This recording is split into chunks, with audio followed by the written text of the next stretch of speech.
Hi everyone, कैसे हो आप सभी लोग। आई होप आप लोग अच्छे होंगे। मैं हूं राहुल जायसवाल एंड स्वागत करता हूं आप सभी का एक बार फिर हमारे यूट्यूब चैनल जेआर कॉलेज में।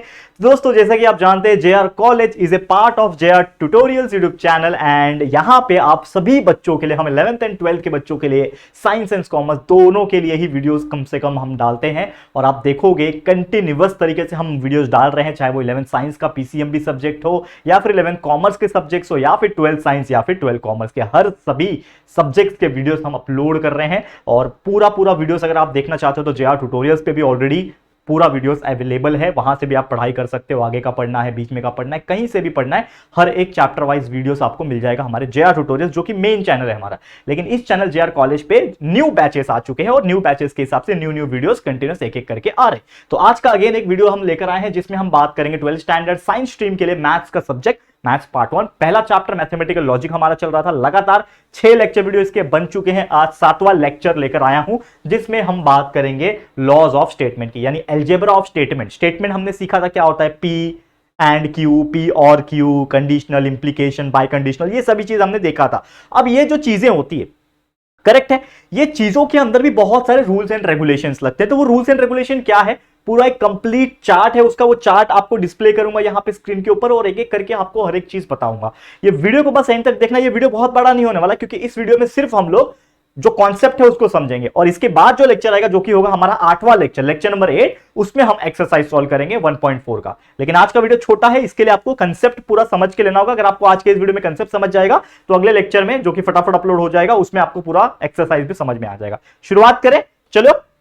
और साथ में आप मुझे इंस्टाग्राम पे फॉलो करना चाहते हो कर सकते हो, मेरा आईडी है। टेलीग्राम ग्रुप ज्वाइन कर लो हमारा। और सबसे इंपॉर्टेंट चीज, जो भी ये चैप्टर कंप्लीट होगा, जब भी ये चैप्टर कंप्लीट होगा, लगभग 2-3 लेक्चर और ये चैप्टर कंप्लीट हो जाएगा, तो जेआर ट्यूटोरियल का जो एप्लीकेशन है, प्ले स्टोर से जाकर डाउनलोड करो, रजिस्टर करके लॉगिन हो जाओ। उसके अंदर नोट सेक्शन में जाओगे तो ऐसे जो भी हम लोग कराएंगे क्लास में, उसका क्लास का नोट्स पीडीएफ फॉर्म में आपको वहां मिल जाएगा फ्री ऑफ कॉस्ट। ठीक है, तो जरूर से चले जाना। शुरुआत करें, चलिए। तो सबसे पहले हम लोग बात करेंगे कि हमारा जो रूल्स है वो क्या है, ठीक है ना। तो number 1 topic for today, that is nothing but the rules, यानी अलजेब्रा ऑफ स्टेटमेंट। क्या है रूल्स, बात करेंगे। ध्यान से देखना, जो चीज मैं अभी बताने जा रहा हूं, ये चीज को आपको सबसे पहले बिल्कुल ध्यान से समझना पड़ेगा। सबसे पहला जो लॉ है, जो बहुत सारे लॉ होते हैं ना, उसमें कई सारे हम देखेंगे स्टेटमेंट के हिसाब से कई सारे लॉ है, और ये लॉ का यूज करके ही हमें जो स्टेटमेंट पैटर्न्स होते हैं उसको सॉल्व करना होता है। तो यहां पे आपको, अगर मैं थोड़ा साइड हटने की कोशिश करूं, यहां पे बहुत सारा एकदम मिक्स एंड मैच तरीके से आपको चीजें दिख रही होगी, लेकिन इसको हम प्रॉपर तरीके से समझेंगे और आपको समझाएंगे। सबसे पहला लॉ आप देख पाओगे, जो कि लिखा हुआ है आइडेम्पोटेंट लॉ।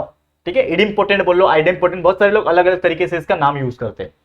तो इडिम्पोटेंट लॉ बोल लो, आइडेम्पोटेंट लॉ, जो बोलना है बोल लो। इसका मतलब क्या होता है, अगर कभी भी एक आपका कंडीशन आ रहा है पी, यानी कि कोई एक वर्ड है पी, उसके साथ एंड आ रहा है सेम वही, यानी कि पी एंड पी, यानी सेम सेम दोनों चीज है, तो उसका क्या हो जाएगा वैल्यू, उसका वैल्यू भी हमें क्या मिलेगा, पी ही मिलेगा। यानी जो भी पर्टिकुलर एक स्टेटमेंट रहे और वही स्टेटमेंट एंड हो रहा है, यानी कि क्या हो रहा है, कंजंक्शन हो रहा है किसी और सेम चीज के साथ, तो पी एंड पी रहेगा तो पी हो जाएगा। उसी प्रकार पी और पी रहेगा तो भी पी हो जाएगा, यानी चाहे वो एंड रहे, यानी कंजंक्शन रहे, चाहे वो डिजंक्शन रहे, अगर दोनों साइड सेम चीज है तो उसका जो आंसर निकलेगा वो भी सेम ही आएगा। यानी P and P is P, P और पी भी पी ही रहेगा। इसको हम लोग कौन सा लॉ बोलते हैं, इडिम्पोटेंट लॉ बोलते हैं। याद रहेगा, ये इतना ज्यादा यूज नहीं होता, लेकिन फिर भी इसको ध्यान में रख लो। अब अगला जो लॉ आएंगे, ध्यान से, ये सबसे ज्यादा यूज होने वाला लॉ है, जिसका नाम है दोस्तों कॉम्यूटेटिव लॉ। सबसे ज्यादा तो नहीं बोल सकता, लेकिन इसका अक्सर बहुत बार इस्तेमाल हमने देखा है। कॉम्यूटेटिव लॉ क्या बोलता है, अगर कोई स्टेटमेंट पैटर्न है पी और हो रहा है उसके साथ क्यू के साथ, ठीक है ना, पी और क्यू हो रहा है, तो उसका वैल्यू सेम रहेगा एज कंपेयर टू क्यू और पी। तो इससे मतलब क्या बोला, जैसे आपको समझना है, 3 + 4 = 7 होता है। देखो ध्यान से सुनो, 3 + 4 = 7 होता है। उसी प्रकार 4 + 3 करूंगा तो भी तो 7 ही आएगा। यानी कि अगर मैं P और Q करूं या फिर Q और P करूं, दोनों का मतलब क्या होगा, सेम होगा। उसी प्रकार P एंड Q करूं या फिर Q एंड P करूं, दोनों का मतलब ये, बस आगे पीछे और कुछ नहीं। समझ में आया। कॉम्यूटेटिव लॉ का मतलब थर्ड लॉ क्या बोलता है, एसोसिएटिव लॉ। एसोसिएट करना, यानी कि कहीं ना कहीं उसको एसोसिएट मतलब बांटना। तो यहां पे अगर आप देखोगे, यहां पे है P, एक कंडीशन आ गया जो कि कंजंक्शन वाला, एंड फिर Q एंड R दिख रहा है यहां पे। तो मैंने क्या बोल रहा कि P एंड ब्रैकेट में है Q एंड R। अब यहां पे मैं इसको कैसे लिख सकता हूं, इसको मैं इस प्रकार से भी लिख सकता हूं कि P एंड Q को मैं एक साथ लिख दूं, क्योंकि ये P एंड जो है वो ब्रैकेट के अंदर जाएगा ना, तो P एंड Q साथ में हो जाएंगे। देखो क्या हो रहा है, एसोसिएट हो रहा है। एसोसिएट मतलब एक तरीके से जुड़ना, एक तरीके से फैलना।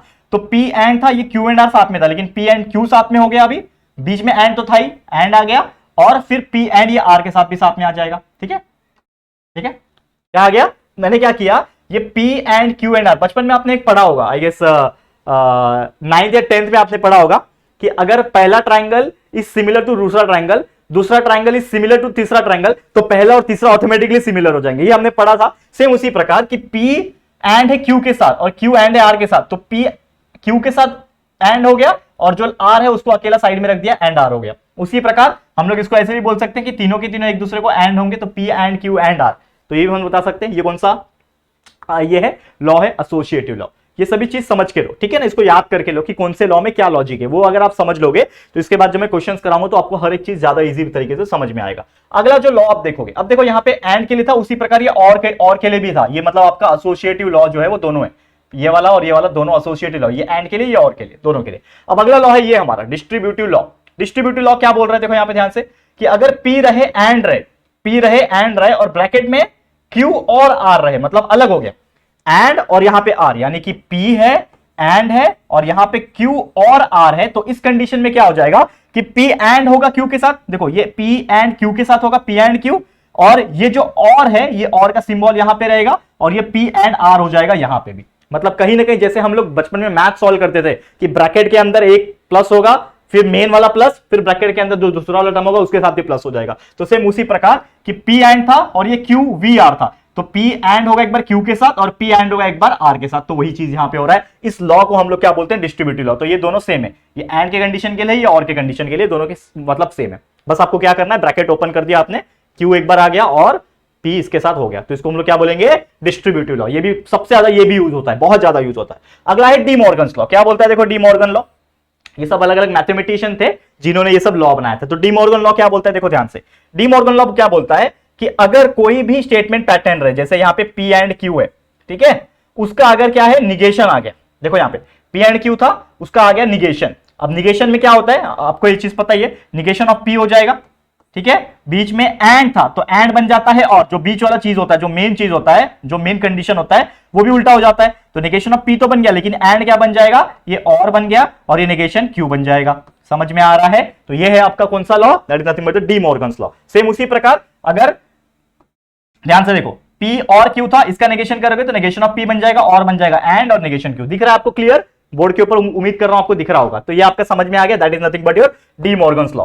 अब अगला लॉ है identity law. It is also one of the most important law. Identity law क्या बोलता है, देखो ध्यान से, आइडेंटिटी लॉ क्या बोलता है कि अगर कोई एक स्टेटमेंट पैटर्न है, उसका और हो रहा है, सॉरी एंड हो रहा है ट्रू वैल्यू के साथ, मतलब P एंड T, ठीक है, दिख रहा है आपको, P एंड हो रहा है ट्रू के साथ, तो इसका वैल्यू आ जाएगा P।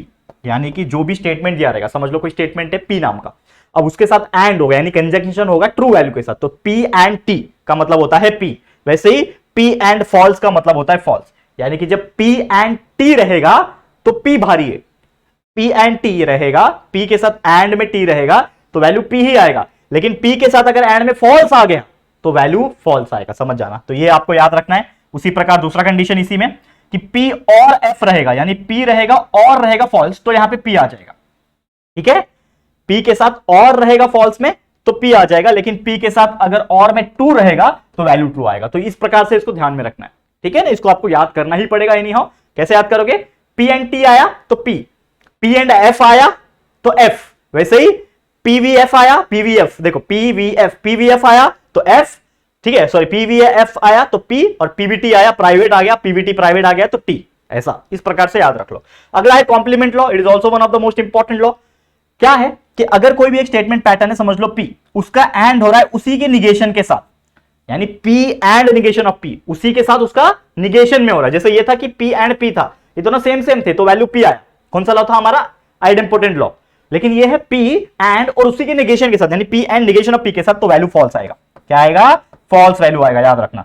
लेकिन अगर एंड के जगह पे और आ गया, यानी P है और उसी के साथ निगेशन है, तो वो वैल्यू ट्रू आएगा।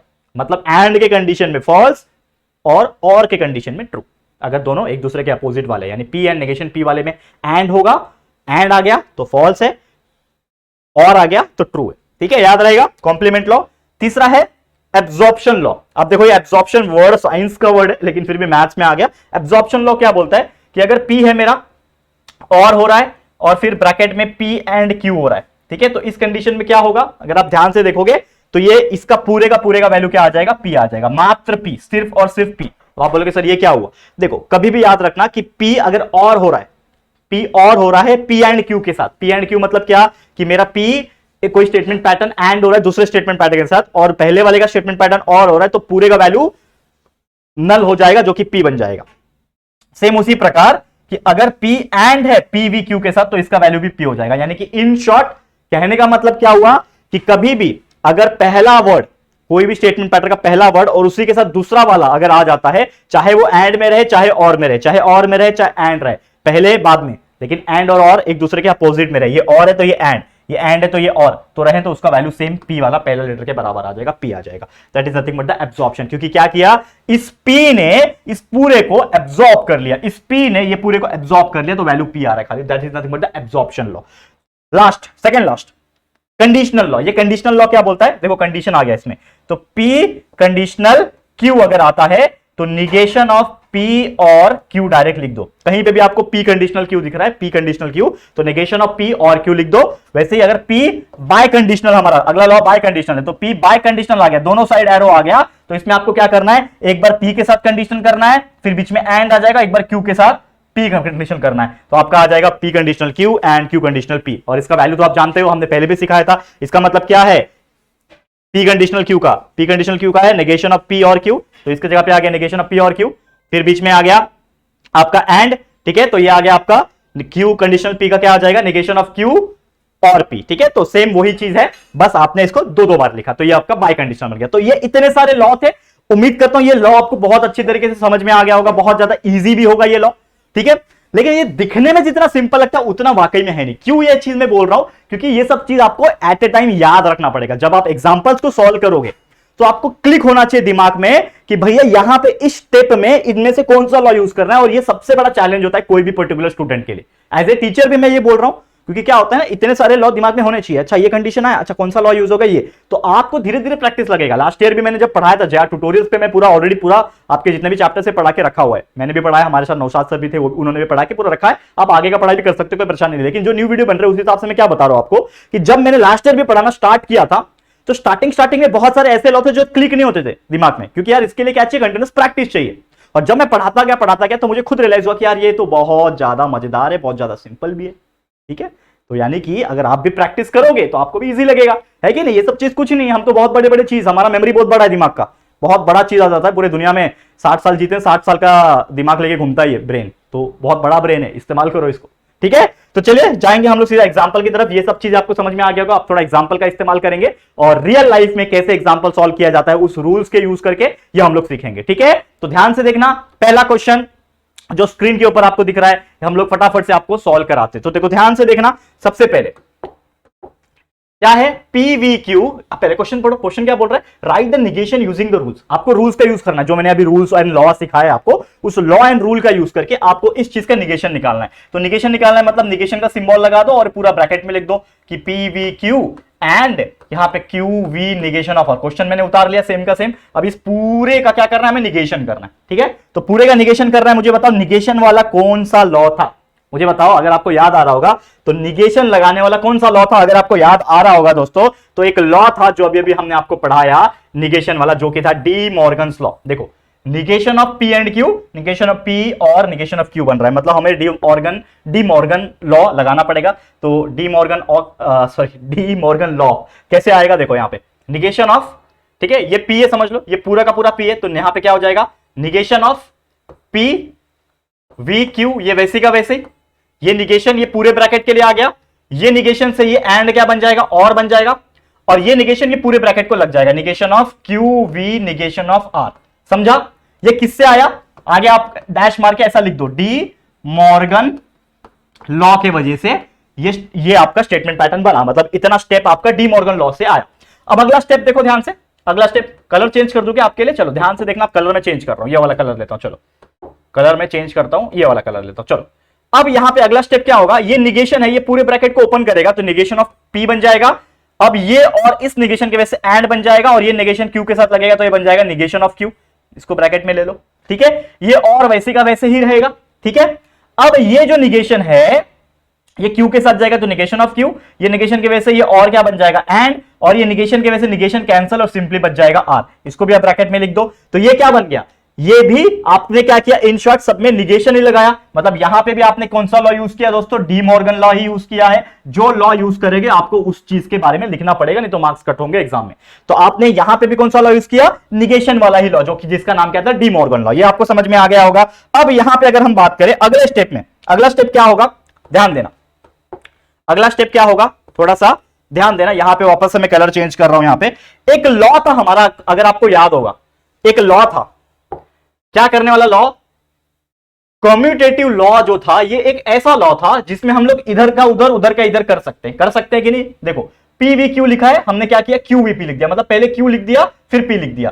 पहले यहां पे पीवीक्यू लिखा था, अब क्यूवीपी लिख दिया। तो मैंने आपको ऑलरेडी बताया था कि हम ऐसा कर सकते हैं, मेरा प्लेस को मैं उधर, उधर का प्लेस को इधर ला सकता हूं। तो उस लॉ को हम लोग कम्यूटेटिव लॉ बोलते हैं। तो यहां पे अगर आप थोड़ा भी दिमाग लगाओगे, लॉजिक लगाओगे, तो यहां पे हम क्या कर सकते हैं, देखो ये negation of P and Q दिख रहा है, यहां पे negation of Q and R दिख रहा है, यहां पे निगेशन ऑफ क्यू पहले, तो इधर भी निगेशन ऑफ क्यू को पहले लिख दूं तो क्या होगा, एक स्टेप बढ़ जाएगा मेरा। तो मैं क्या कर सकता हूं, इस निगेशन ऑफ क्यू को पहले लिखता हूं। तो मैं कैसे लिखूंगा, निगेशन ऑफ क्यू को मैंने पहले लिखा, ये बीच में एंड वैसे ही था, और इस निगेशन ऑफ पी को मैं बाद में लिख रहा हूं। तो इस चीज को मैंने यहां पे इस तरह लिख दिया, और बाकी जो चीज है उसको मैं एज इट इज वैसी का वैसे ही लिखूंगा। तो यहां पे मैंने कौन सा लॉ इस्तेमाल किया दोस्तों, यहां पे मैंने जो लॉ इस्तेमाल किया वो था कम्यूटेटिव लॉ। लिख दो यहां पे कम्यूटेटिव लॉ, क्या इस्तेमाल किया, कम्यूटेटिव लॉ इस्तेमाल किया, तो लिख दिया। क्या ये खत्म हो गया क्या, नहीं, एक और स्टेप आएगा। कैसे आएगा, दिमाग लगाओ, क्या स्टेप आएगा, दिमाग लगाओ। अब यहां पे एक लास्ट के लिए मैंने कलर ले लिया यहां पे। अब यहां पे अगर आप थोड़ा सा भी दिमाग लगाओगे तो आपको दिख रहा होगा कि यहां पे इस ब्रैकेट के अंदर भी ये नेगेशन ऑफ क्यू कॉमन है, मतलब नेगेशन ऑफ क्यू आ रहा है स्टार्टिंग में, और इस ब्रैकेट के अंदर भी नेगेशन ऑफ क्यू कॉमन आ रहा है। यहां पे भी एंड आ रहा है, यहां पे भी एंड आ रहा है। तो इसका मतलब जैसे हम ब्रैकेट में हम जब सिंप्लीफिकेशन करते हैं मैथ सॉल्व करते टाइम, तो हमने देखा होता है कि जो चीज दोनों ब्रैकेट में आता है तो उसको हम लोग कॉमन निकाल लेते हैं। तो यहां पे भी निगेशन ऑफ क्यू एंड यहां पे भी निगेशन ऑफ क्यू एंड, दोनों में कॉमन निकाल सकते हैं ना। तो अगर मैं इस निगेशन ऑफ क्यू एंड को कॉमन निकाल दूं तो अंदर क्या बचेगा, negation of Q and common निकल गया, ये पूरा कॉमन निकल गया, तो यहां पे सिर्फ बचा निगेशन ऑफ पी, ये बड़ा वाला वी, और यहां पे भी क्यू एंड एन कॉमन निकल गया था, तो क्या बचा, सिर्फ आर। इसको ब्रैकेट बना लो, ये क्या बन गया, negation of Q and negation of P V R. और ये जो लॉ होता है, इस तरीके से हम कॉमन निकालते, आपको सिखाया था मैंने, वो लॉ का नाम था दोस्तों डिस्ट्रीब्यूटिव लॉ। याद आ रहा है कि नहीं, देखो P and Q V R, इसमें हमने क्या किया, अंदर डाल दिया, पी एंड क्यू के साथ अंदर डाल दिया, ठीक है, और पी और इसके अंदर डाल दिया। तो वैसे जब अंदर डाल सकते हैं तो बाहर भी निकाल सकते हैं, उसी का नाम क्या है, डिस्ट्रीब्यूट करना, डिस्ट्रीब्यूटिव लॉ। तो यहां पे हम लोग क्या बोल सकते हैं कि ये कौन सा लॉ है दोस्तों, डिस्ट्रीब्यूटिव लॉ, डिस्ट्रीब्यूटिव लॉ। खत्म कहानी, यहां पे हमको रुक जाना है, क्योंकि इसके बाद हम आगे कुछ नहीं कर सकते अनलेस एंड अनटिल हमें एक सॉल्व करने के लिए बोला जाए। तो इस तरीके से आप अलग अलग लॉज का इस्तेमाल करोगे और आपका आंसर निकाल सकते हो। क्लियर, समझ में आ गया, उम्मीद कर रहा हूं आपको बहुत अच्छा लगा। अब अगले क्वेश्चन पे चलेंगे हम लोग। अगला क्वेश्चन क्या है, थोड़ा सा ध्यान देंगे, ठीक है, अगले क्वेश्चन पे थोड़ा सा ध्यान देंगे। चलो क्लियर, देखो आप लोग स्क्रीनशॉट ले सकते हो, लेकिन मैं आपको अगेन बताना चाहूंगा कि ये जो भी हम लिखा रहे हैं यहां पे, ये सब चीज पीडीएफ में कन्वर्ट हो जाएगा, और ये चैप्टर कंप्लीट होने के तुरंत बाद एप्लीकेशन जो है हमारा जेआर ट्यूटोरियल्स एप्लीकेशन, वहां पे फ्री में अपलोड हो जाएगा नोट्स के सेक्शन में। चले जाना, फ्री ऑफ कॉस्ट है, चले जाना, डाउनलोड तो एटलीस्ट करके रख लो। एक एक करके चीजें आएगी तो मैं इन्फॉर्म करता रहूंगा, लेकिन एटलीस्ट आप अभी क्या कर सकते हो, जाके फटाफट जेआर ट्यूटोरियल का ऐप को डाउनलोड कर लो। डाउनलोड करने के बाद रजिस्टर करके लॉग इन कर लेना, नहीं तो आपको फिर मिलेगा नहीं चीजें बाकी, ठीक है। तो चलो अगला क्या है, अब देखो एक और क्वेश्चन पूछता है इस टॉपिक के ऊपर, रूल्स एंड रेगुलेशंस के ऊपर, जो कि है rewrite using if then. If then का इस्तेमाल करके आपको रीराइट करना है। क्वेश्चन क्या पूछा है, इफ प्राइस इंक्रीजेस, अगर प्राइस इंक्रीज हो रहा है, समझो इस चीज को, if price increases then the wages rises, मतलब जब प्राइस बढ़ेगा तो उसका जो वेजेस होगा, यानी जो इनकम होगा, जो सैलरी बोलो या फिर जो भी बोलो, वो आपका भी इंक्रीज होगा। तो यहां पे क्या कर सकते हैं, यहां पे अगर मैं आपको बताऊं तो सबसे पहले हमें मानना पड़ेगा, क्या मानना पड़ेगा, लेट पी, आपने निगेशन निकालना सीखा था तो उसमें हम लोग ने पी और क्यू माना था।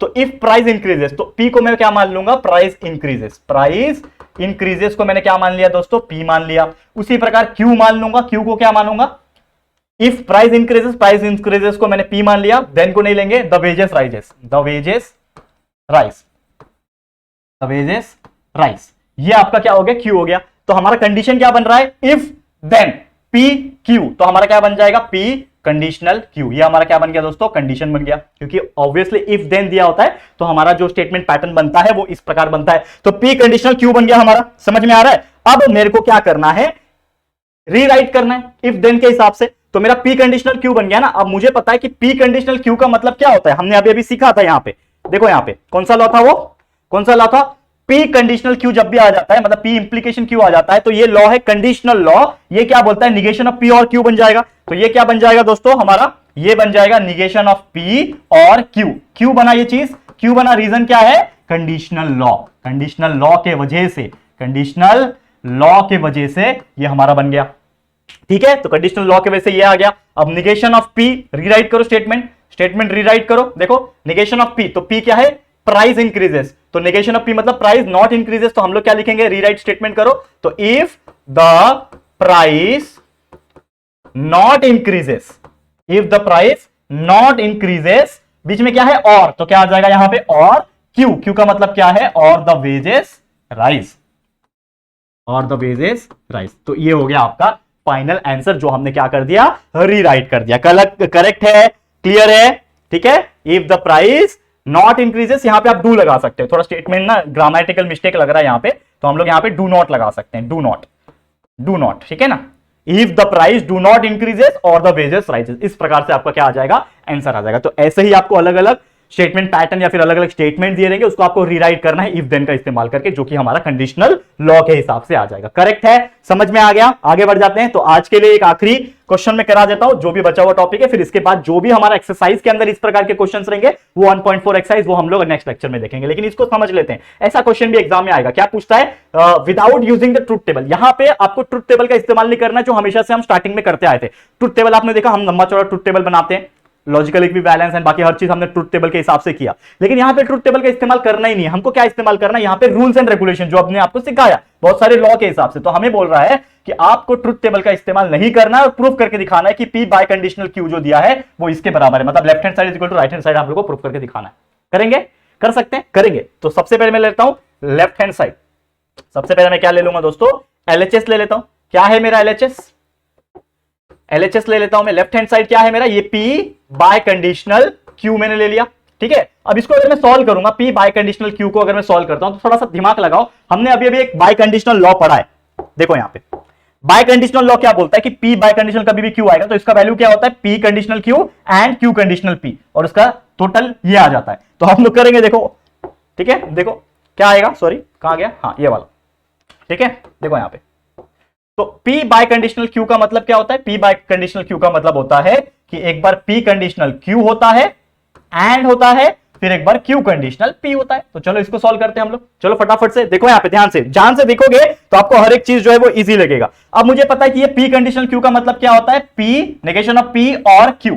इस P कंडीशनल Q का मतलब होता है नेगेशन ऑफ P और Q। कौन सा लॉ है, कंडीशनल लॉ, वो हम लिखेंगे। पहले यहां पे लिख दो आप, ये कहां से आया, ये आया बाय कंडीशनल लॉ के वजह से, बाय कंडीशनल लॉ के वजह से आया ये, ठीक है। ये कैसे आया, बाय कंडीशनल लॉ के वजह से आया। अब अगला जो स्टेप है हमारा, अगला जो स्टेप है वो आएगा निगेशन ऑफ P और Q। इसका ये आ गया, बीच में एंड है, इसको चाहिए तो ब्रैकेट बना दो, बीच में एंड है। और ये Q कंडीशनल P को हम लोग कैसे लिखेंगे, निगेशन ऑफ Q और P, ये हम लोग लिखेंगे। ये कौन से लॉ की वजह से आया, ये आपका आया कंडीशनल लॉ के वजह से, ये आया आपका कंडीशनल लॉ के वजह से। अब तो एक बार बाय कंडीशनल, एक बार कंडीशनल लॉ, ये आपको समझ में आ गया, क्लियर है दोस्तों, क्लियर है कि नहीं। अब ये जो निगेशन जो दिख रहा है आपको, ठीक है, यहां पे आपको जो निगेशन दिख रहा है, इसका भी हम लोग इस्तेमाल कर सकते हैं, ठीक है। तो अगर आप ध्यान दोगे थोड़ा सा भी, तो आपको चीजें जो है वो ऑटोमेटिकली समझ में आ जाएगी, ठीक है। ऑटोमेटिकली क्या आ जाएगी दोस्तों, समझ में आ जाएगी। तो हम क्या कर सकते हैं, क्या करें बताओ, हम लगाते हैं निगेशन, हम पूरे के अंदर निगेशन लगाते हैं। तो मैं निगेशन लिखता हूं पूरे का, that is negation of PVQ and negation of QVP। हमने क्या किया, इस पूरे के अंदर निगेशन लगा दिया, जो कि है डी मॉर्गन लॉ। निगेशन वाला कौन सा लॉ है, डी मॉर्गन लॉ। तो हमने क्या कर दिया, अपनी तरफ से एक निगेशन लगा दिया, जो कि डी मॉर्गन लॉ बोलता है, ठीक है। नेक्स्ट स्टेप के लिए मैं थोड़ा कलर चेंज कर लेता हूं, देखो यहां पे ध्यान से, कौन सा लू, ब्लू ले लेता हूं। देखो अब ये निगेशन की वजह से क्या होगा, ये निगेशन ये हटा देगा इसको, ठीक है ना।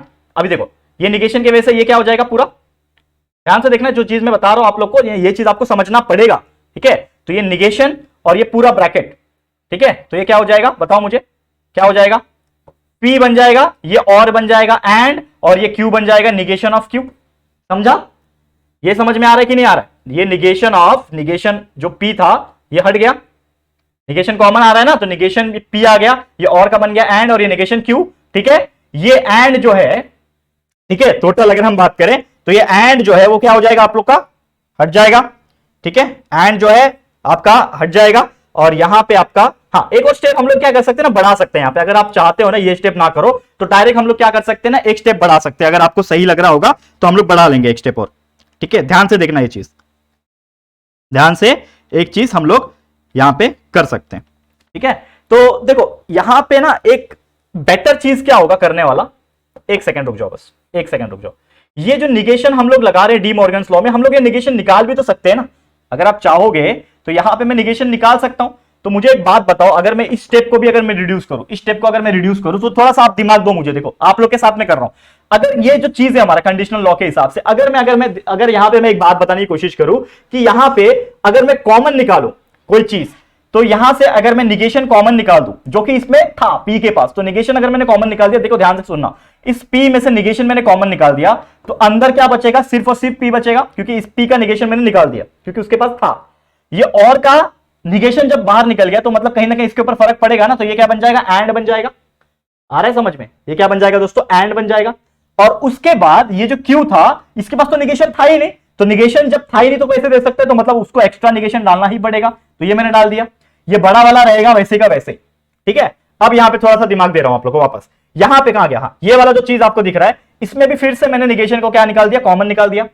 अब निगेशन को जब मैंने कॉमन निकाल दिया तो Q में रख लिया और ये और बन गया एंड, और ये P के पास था ही नहीं, इसके पास आ गया निगेशन। अब ये जो दिख रहा है आपको, ये आपके किसके ऐसा दिख रहा है, अगर आप देखोगे ध्यान से तो ये आपके राइट हैंड की तरफ से दिख रहा है। और ये कौन सा लॉ था, ये आपका डी मॉर्गन लॉ। इस प्रकार से आप लिख सकते हो, डी मॉर्गन लॉ। ठीक है, और ये जो आपका दिख रहा है ये किसके बराबर दिख रहा है, ये राइट हैंड साइड के बराबर दिख रहा है। और इस प्रकार जो है हमने ये चीजें जो है वो प्रूफ करके दिखा दी कि ये हमने सॉल्व कर दिया है।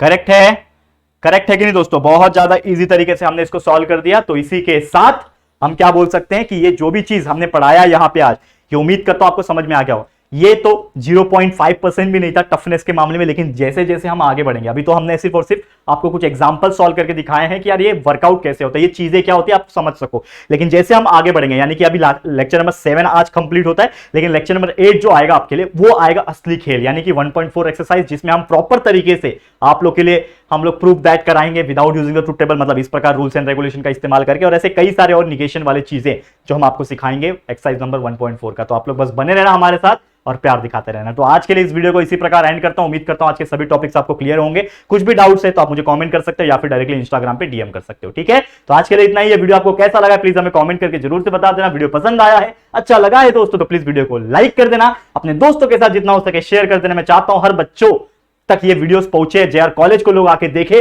तो प्लीज शेयर टू एवरीवन। और अगर पहली बार आए हो हमारे चैनल पे तो फटाफट से हमारे चैनल को सब्सक्राइब करके बेल आइकन को भी प्रेस कर देना, ताकि वीडियो जब भी अपलोड होंगी आप लोगों को नोटिफिकेशंस मिलती रहेंगी। ठीक है फ्रेंड्स, तो जल्दी मिलेंगे हमारे एक और नई वीडियो में। तब तक के लिए thank you and good bye.